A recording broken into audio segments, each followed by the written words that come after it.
নমস্কার, মৌমিতাস জার্নি চ্যানেলে আপনাদের সকলকে স্বাগত।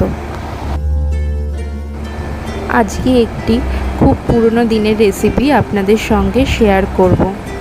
লাউ পাতা বাটা।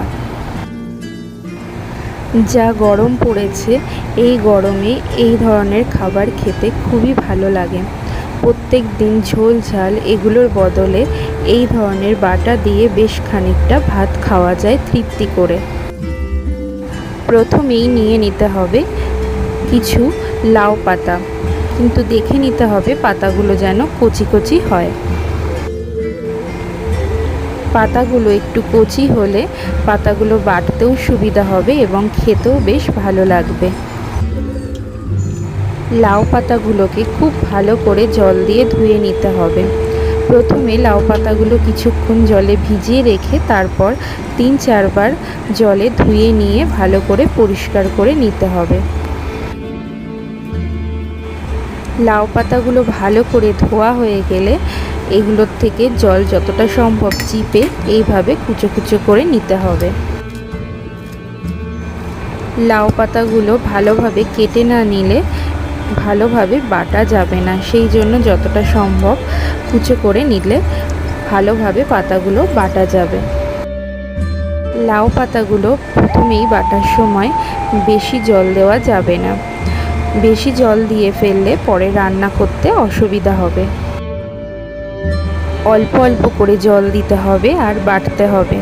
যেটুকু প্রয়োজন সেইটুকুনি জল দিয়ে এই পাতাগুলোকে ভালোভাবে বেটে নিতে হবে।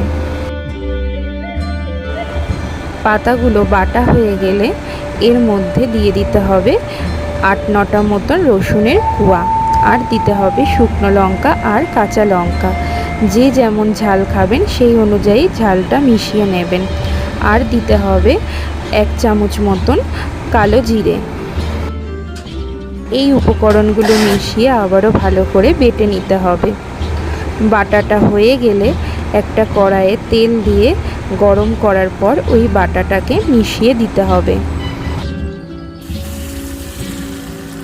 বাটাটা কড়াইয়ে দেওয়ার পরে অনবরত নেড়ে যেতে হবে। আর গ্যাসের আঁচটা এই সময়ে একটু হাইয়ের দিকেই রাখতে হবে, যাতে জলটা প্রথমের দিকে খানিকটা শুকিয়ে যায়। কিছুক্ষণ হাই ফ্লেমে রাখার পরে যখন দেখবেন জলটা সামান্য শুকিয়ে গেছে, তখন এটাকে মিডিয়ামে রাখবেন। তারপরে গ্যাসটা একদম কমিয়ে দিয়ে ভালোভাবে ভাজা ভাজা করে নেবেন। আর এর মধ্যে কিছু রেগুলার মশলা যেমন লবণ, হলুদ, চিনি এইগুলো মিশিয়ে নিতে হবে। রান্নাটা খুবই কম উপকরণে এবং কোনো রকম মশলা ছাড়াই করা হয়, কিন্তু খেতে অসাধারণ লাগে। গরম ভাতে এই লাউ পাতা বাটা দিয়ে নিমেষেই খাওয়া হয়ে যায় 1 থালা ভাত।